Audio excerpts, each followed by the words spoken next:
السلام عليكم ورحمة الله تعالى وبركاته. مرحبا بأعزائي الطلبة والطالبات، أتمنى أن تكونوا في أتم الصحة والعافية. إذن في هذه الحصة هذه سأتقاسم معكم موضوعا عبارة عن فرض مقترح حول المنطق وعموميات حول الدوال يهم المستوى الأولى بكالوريا.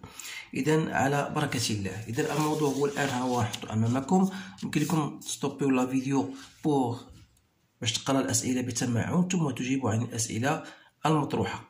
إذن الجزء الأول الذي يهم المنطق، لاحظوا غنشوفوا بأن الأسئلة هي كالتالي: باستعمال الاستدلال بالاستلزام المضاد للعكس بين أن لكل x و y من r x تخالف y و y تخالف 3 moins x، تستلزم أن x carré moins 3x plus 5 est différent de y carré moins 3y plus 5. Donc ça veut dire que vous allez utiliser l'implication par contraposée, bien la contraposée de l'implication. Donc pour montrer, c'est un rappel, pour montrer que P implique Q est vrai. Donc pour montrer que P implique Q est vrai, ça revient à montrer que non Q implique non P. Donc ce que nous allons essayer de faire. إذا بالنسبة P هذه هي P وهذه هي Q. Donc يعني خصنا quel que soit xy de r. donc إلا كانت عندنا x au carré moins 3x plus 5 تساوي y au carré moins 3y plus 5، خاص هذا يعني بأن x تساوي y والعكس ديال الوا وهي أو يعني أو y تساوي 3 moins x. إذا خصنا نبينو هذه. إذا انطلاقا من x au carré moins 3x plus 5 égale à y au carré moins 3y plus 5. donc هذا يعني أن x au carré moins y au carré moins 3x plus 3y égale à 0. يعني أن x moins y x plus y moins 3 fois x moins y égale à 0. إذا تلاحظوا بأن ندير x moins y comme facteur، غتبقى x plus y moins 3 égale à 0. Le produit est nul si l'une des composantes est nulle, c'est-à-dire que ou bien x moins y égale à 0, ce qui prouve que x égale à y, ou bien x plus y égale à 3, ce qui veut dire que ou bien x égale à y ou y égale à 3 moins x، وهذه النتيجة المتوخاة. إذا هذا فيما يخص السؤال الأول. السؤال الثاني قالك بين بأن 2y est inférieur à 1 plus y au carré ou égal quel que soit y appartenant à r. إذا هنا يمكن نستعملوا التكافؤ. عندنا 2y sur 1 plus y au carré inférieur à 1. هذا يعني أن بما أن 1 plus y carré est toujours موجبة، يعني أن نضرب من جهتين في 1 plus y au carré. voilà, ce qui veut dire que y au carré moins 2y plus 1 est supérieur à 0، وهذه متطابقة هامة كلكم تعرفوها. donc وهذه elle est vraie n'importe quel y appartenant à r. donc هذه فري، ça veut dire que هذه est vrai. donc عندنا واحد التكافؤ. إذا بينا بأن 2y sur 1 est toujours inférieur à 1 quel que soit y appartenant à r. فيما يخص السؤال الثاني لذلك اكتب نفي العبارة P. إذا P هي هذه. donc من خلال التعبير ديالها non P c'est quoi. إذا غادي نحاول نديرها. فوالا. إذا non P سي با واش تبان لكم داكشي بوضوح، نتمنى. اذا بي عندنا هنا كيلكو سوا غتولي il existe x appartenant à r quel que soit y appartenant à r. donc غتولي 2x y sur 1 plus y carré غتولي inférieur ou égal à 1. إذا حنا هذا هو النفي ديال العبارة ألف. السؤال بقى بين بأن العبارة بي خاطئة. إذا كانت بي خاطئة يعني أن نون بي إي فري. دونك حسب السؤال السابق لدينا نون بي إلي فري لأنها بيناها بأنها فري، وبالتالي إذا بي فهي خاطئة يعني فوس. هذا هو الجواب على هذا السؤال. الآن غادي نمشيو ما يسمى بالتبيان أو البرهان بالترجع.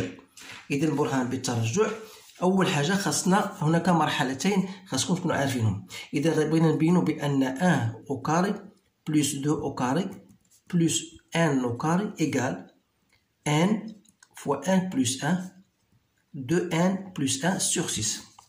إذا هذه بغينا نوضحوها. إذا غنطلقوا من لأن n قال لك تنتمي إلى n إطوال، إذا غناخدو n تساوي 1. ما معنى هذا؟ يعني إلا خديت أنا 1 أو كاري غادي نوقف جو دو ماغيتي جوسكو 1، دونك غتبقى هي في 1، دونك غتبقى هي 1. دونك غادي نشوف واش فعلا إلا وضعت n إيكالا 1 بلس 1 2 plus 1 sur 6. Donc, c'est bien 1. Donc, تلاحظوا بأن P de 1 est vrai.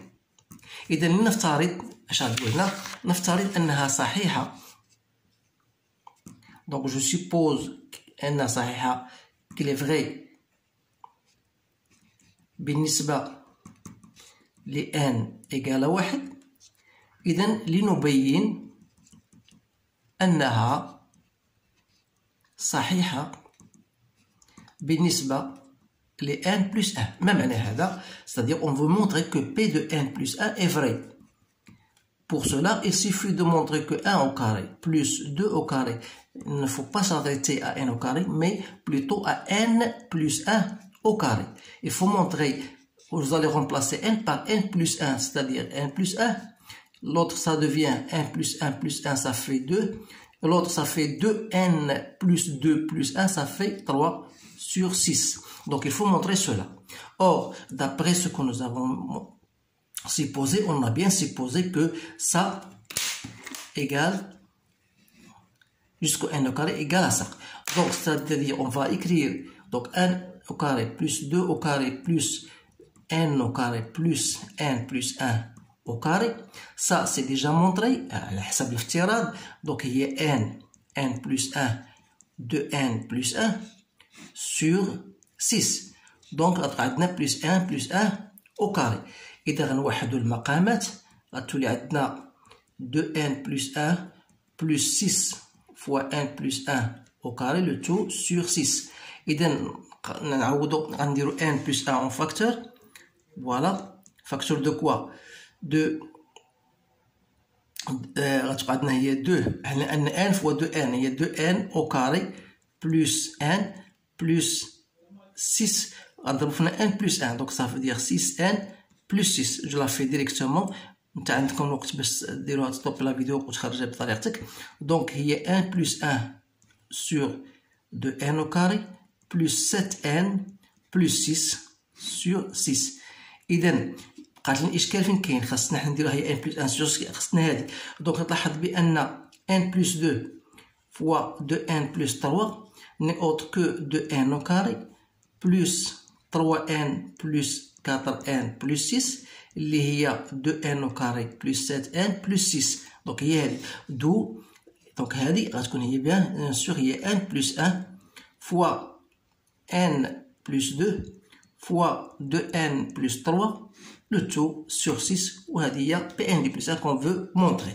هذا فيما يخص بطبيعة الحال البرهان بالترجع. على سبق درت واحد لا فيديو درت فيه التمارين خاصة بالترجع، اللي بغى يرجع ليه رجع للقناة ديالي مات اي فيزيك اون بوش.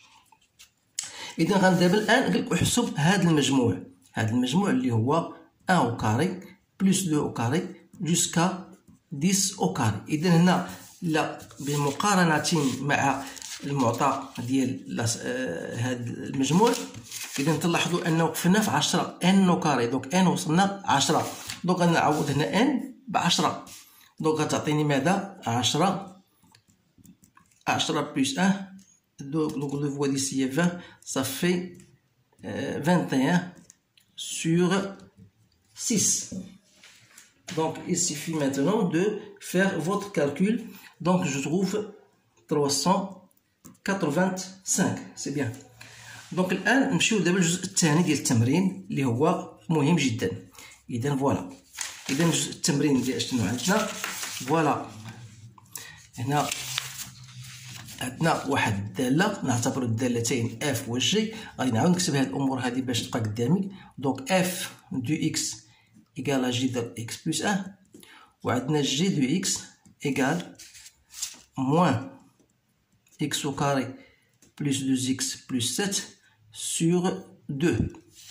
إذا أول سؤال هو حدد مجال التعريف. إذا مجال التعريف ديال F أو le domaine de définition c'est l'ensemble des x qui appartient à R tel que ce qui est à l'intérieur de racine doit être supérieur ou égal à 0.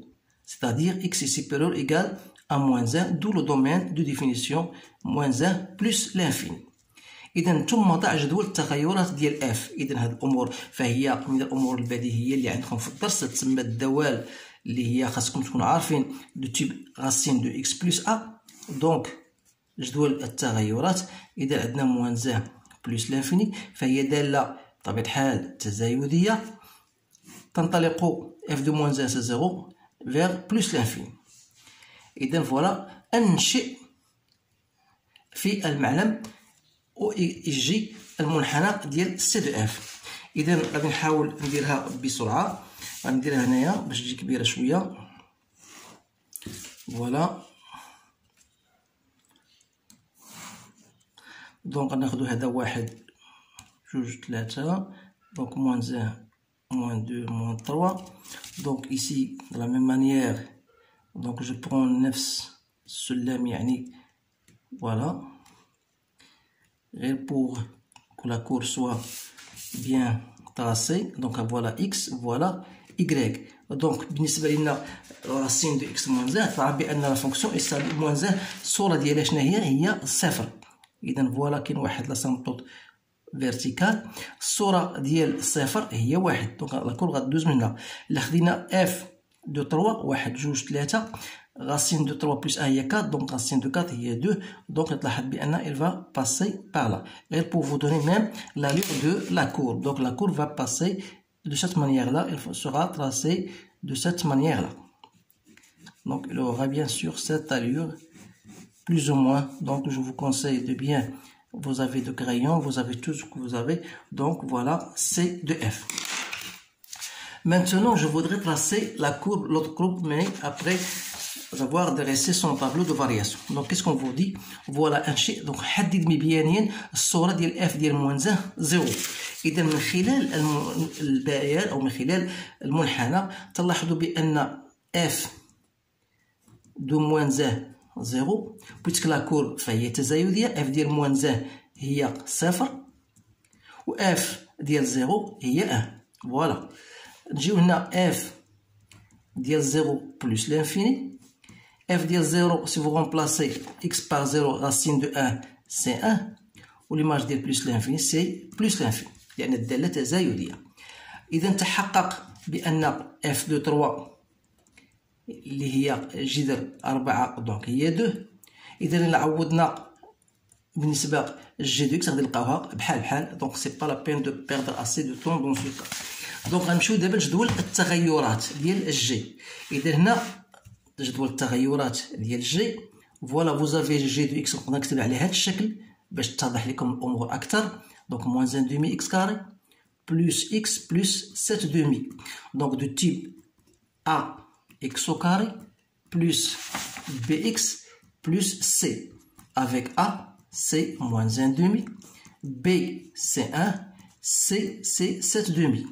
الوغ لا تعرفوا بان الداله او المنحنى ديال هذه النوعيه من الدوال فهي عباره عن شلجم راسه الفا بيتا، بحيث ان الفا هي موان بي سور 2 زا. يعني خصك في تحفظ هذه الامور هذه وما غيكونش اشكال. دونك اف موان بي هي موان 1 سور 2 زا دونك سي موان 1 دونك سي 1 و بيتا هي الصوره ديال الفا يعني الصوره ديالاش ديال واحد. اذا لا عوضنا اكس بواحد غادي نرجعوا للاصل ديالها كيفاش كانت الداله.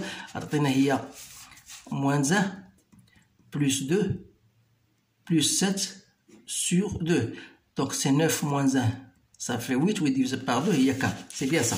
دونك المنحنى جدول التغيرات غيكون على الشكل التالي. دونك فوالا x دونك موان لانفيني بلس لانفيني، تنديرو هنا موان بي سور 2 a يعني الفا هي 1. وبما ان a فهي لاحظتي a سالبه، اذا غتكون على هذا الشكل الذي ترون. الصوره ديال 1 هي 4.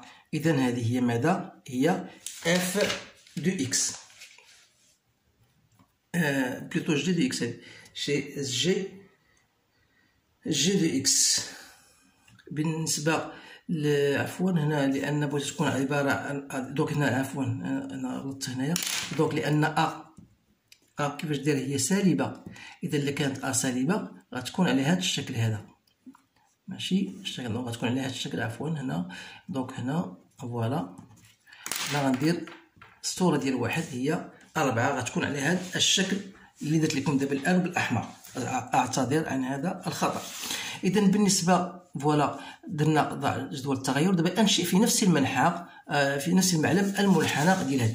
اذا الا قلنا في نفس المنحنى يعني غادي نحترموا اولا عندنا اول حاجه خصك تعرف هي غدير ترسم الراس ديال الشجن اللي هو اس اللي هو الفا بيتا يعني 1. فوالا الصوره ديالو كام 4. الصوره ديالو بالسيبيان 1 2 3 4. اذا هنا فوالا الصوره ديال 1 هي 4 يعني هذا هو رأس الشجن الذي غادي يكون محور عبارة عن محور تماثل. إذا هذا من جهة. الصورة ديال 0 هي اللي خدينا هنا هي سات دومي. دونك سات دومي هي 3.5 يعني الدالة غدوز من هنا فوالا. يعني هنا بغيت ننزل يعني غتقطع محور الأراتيب. خصنا نقلبوا على ماذا؟ نقلبوا على متى تكون جي دو اكس ايكال 0. اذا جي دو اكس ايكال 0 هي غتعطينا تقاطع المنحنى ديال جي مع محور الافاصيل.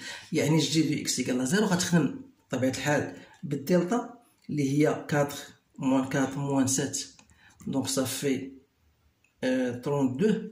دونك وبالتالي غتلقى جوج حلول اكس 1 سي 2 دونك موان 4 غاسين دو 2 لان 16 هي هذه 16 فوا جوج دونك الجذر ديالها هي جوج 4 جذر جوج دونك 2 sur 2 a يعني sur 2 donc c'est bien 1 moins 2 racine de 2 donc à peu près j'ai trouvé 1,8 moins 1,8 et x2 j'ai trouvé 3,8 donc هنا 1,8 c'est à peu près ici au moins 1,8 c'est ici donc voilà 3,8 pardon ici donc عندنا moins 1,8 voilà voilà 3,8 donc 1 2 3 4 donc هذه c'est 4 donc 3,8 c'est bien ça. إذا الدالة غدوز من هنا غادي ناخدو لون آخر مغاير فوالا. وما تنساش بأن قالك الجي ديال 3 هي اف ديال 3 فوالا. إذا حاولوا ما أمكن تمرنوا هذا العام على كيفاش التراساج ديال لاكور لأن العام الجاي إن شاء الله عندكم واحد خاصك تكون هاد الأمور خاصك تكون أسرع فيها. إذا تلاحظوا بأن عبارة عن شلشل هذا هو رسم المنحنى. إذا بعد ما رسمنا هذا المنحنى قال لك غنمشيو للسؤال الآخر حل المبيانين المتراجحة هذه اللي هي أمامكم. إذا هذه المتراجعة غادي نحاول نكتبها هنايا باش تبان بوضوح. إذا 2 جذر x plus 1 plus x carré moins 2x moins 7 inférieur à 0 c'est-à-dire 2 racine de x plus 1 est inférieur à x au carré donc moins x au carré plus 2x plus 7. Autrement dit, racine de x plus 1 est inférieure à moins 1,5 ou bien moins x au carré le plus 2x plus 7 sur 2. C'est bien, ça veut dire que c'est f de x انفيريور ا جي دو اكس. اذا حل مبيانين هذه يعني خاصني نحل هذه مبيانين متى تكون اف دو اكس اصغر من جي دو اكس. اذا تنجي هنايا من خلال المنحنى ديال اف دو اكس و جي دو اكس تعطيني الجواب بسرعه، لانه في هذه هي الداله سي دو جي متى يكون المنحنى تحت من ديال اف تحت منها في هذه النقاط من هنا حتى لهنا، فوالا هذه جي دو 3. اما هنا غتكون هذه سي دي اف فوق. اذا غنقولوا بان الحل شنو هو؟ من موان حتى ل 3. اذا غادي نقولوا فوالا بان اف دو اكس est inférieur à g دو اكس، ça veut dire que x appartient à moins 3. ولكن 3 ما خاصنيش ندخلها لان خاصها تكون اصغر قطعا هنايا. دونك فوالا الحلول ديال هاد المعادله متراجحه. اذا هنا نمشيو للسؤال الاخر. دابا السؤال 4. السؤال 4 فوالا قال لك لتكون واحد الداله h دو اكس اللي هي موان 1 دومي اكس بلس راسين دو اكس بلس 1 بلس 3 اللي هي معرفه على موان 1 بلس لانفيني. اولا تحقق ان جيرون اف دو اكس ايكال اش دو اكس. اذا بالنسبه لهذا السؤال فهو سؤال بسيط. تعرف بان جيرون اف دو اكس هي جي دو اف دو اكس، و جي دو اف دو اكس فوالا جي دو اف دو اكس. اذا جي دو اف دو اكس شنو هي جي دو اكس؟ عندنا جي دو اكس هي موان اكس كاري بلس 2 اكس. دونك هي ان دومي. نقدروا نديروها بحال هكايا على الشكل هذا، غادي نعوضوها مباشره. دونك هي غتعطينا ان دومي، دونك موان اف دو اكس او كاري بلس 2 اف دو اكس بلس 7. دونك هي ان دومي موان x plus 1 plus 2 racines de x plus 1 plus 7, ou plutôt 1 demi. Donc il y a moins x plus 2 racines de x plus 1 plus 6. Donc c'est bien moins 1 demi x plus racine de x plus 1 plus 3. Donc c'est bien h دو اكس. هذا فيما يخص السؤال الاول. نتحقق بين ان الداله اش تزايديه على موان 0. اذا خاصنا ندرسوا الداله اش. اذا الداله اش باش ندرسوها على هذا المجال اول حاجه غادي نمشي لاف. كيف هي الداله اف في هذا المجال؟ اذا غادي نرجع للجدول. الا بغيت نرجعوا لجدول التغيرات ديال اف بطبيعه الحال. دونك موان 0. إذا الدالة فهي تزايدية. إذا غادي نقول هنا بأن اف فهي تزايدية سور موان 1 بلس لانفيني. وبالخصوص إذا اللي كانت تزايدية على موان 1 بلس لانفيني فهي تزايدية على المجال اللي عطاونا موان 0. لماذا؟ لأن هاد موان 0 فهو يوجد ضمن موان 1 بلس لانفيني. اذا حاولوا تدققوا معايا في هذه الامور هذه لانها مهمه جدا. تلقاو في الطلبه بعض الصعوبات. ثم الصوره ديال موان 0 هي عطاوها لينا قبيله خرجنا هي هذا. وتعرفوا بان الجي في هذا المجال كيفاش دايره؟ فهي كرواسونت سور 0 1. يعني نرجع للمجال التعريف مجال جدول التغير غتلقاها بطبيعه الحال. اذا عندنا هذه جي كرواسونت و اف كرواسونت يعني عندهم لا ميم مونوتوني. Donc ça veut dire que h est croissante sur moins 1 0. هاد الامور هادي راه عندكم في الدرس. اذا غنبقى هنا غنمشيو نشوفو في المجال 0 بلس لانفيني. اذا في المجال دائما f elle est croissante sur moins 1 plus l'infini. donc وبما ان 0 plus l'infini فهو يوجد ضمن moins 1 plus l'infini، يعني هذا بأن f est croissante sur 0 plus l'infini. هذا من جهة. بنفس الطريقة غادي نديرو الصورة ديال f de 0 plus l'infini اللي هي 1 plus l'infini.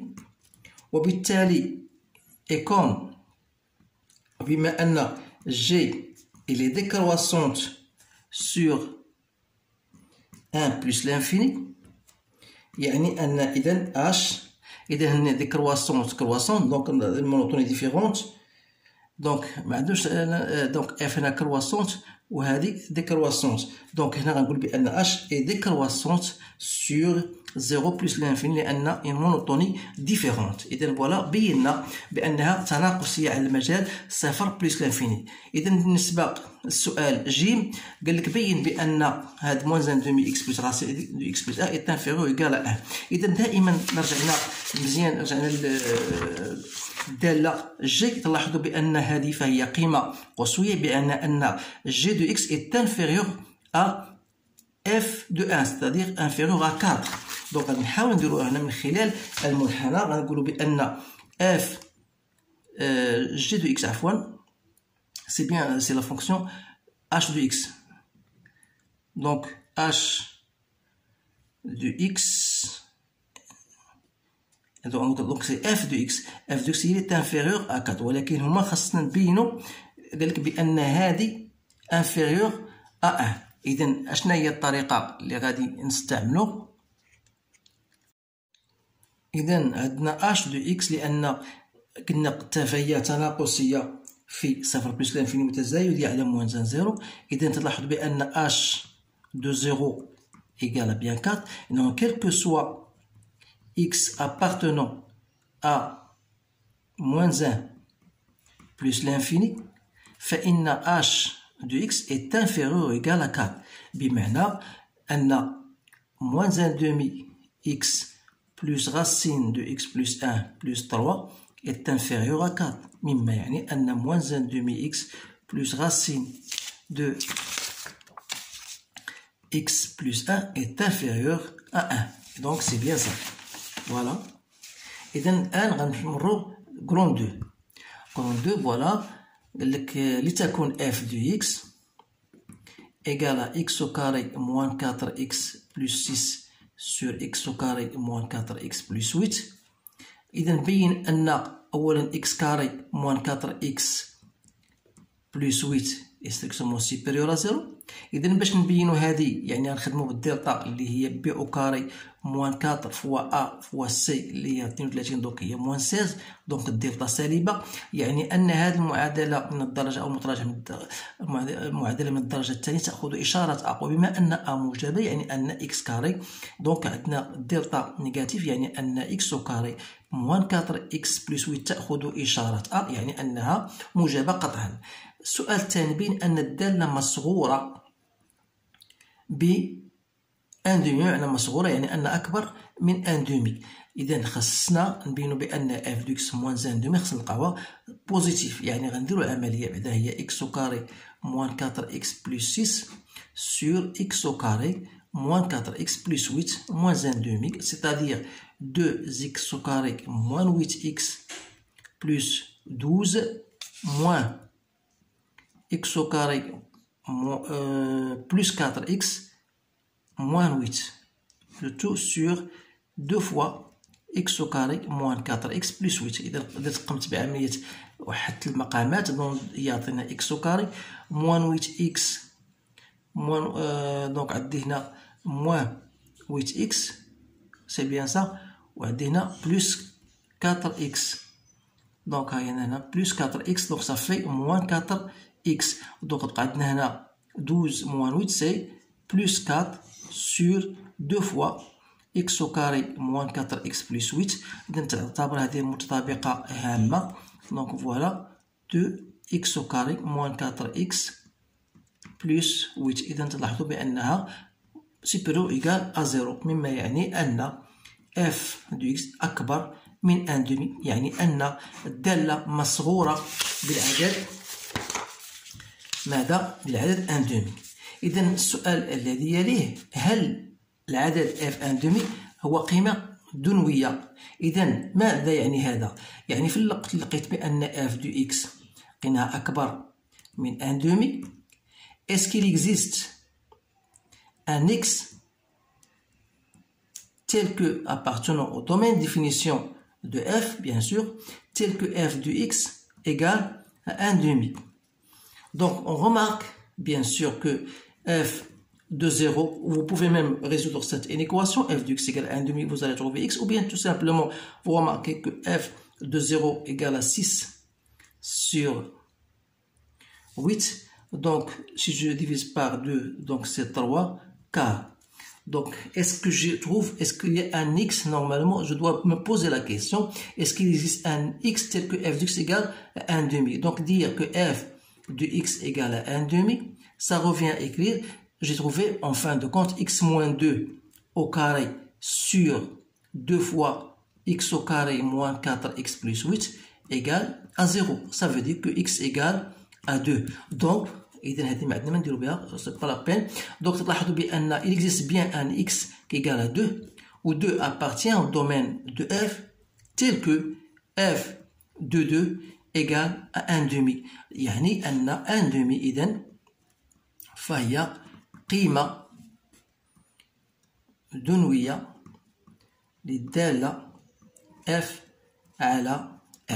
فوالا هذا التمرين. إذا هذا التمرين فهو عبارة عن فرض مقترح، أتمنى أن يروقكم، وطبيعة الحال فيه مجموعة الأسئلة المهمة التي تطرح غالبا على هذه الشاكلة. إذا أنصحكم بإعادته حتى تستوعبوا هذه الأمور، وأعتذر إذا كان هنا خطأ غير مقصود، لأن كما أقول دائما ليس لدي أجوبة جاهزة.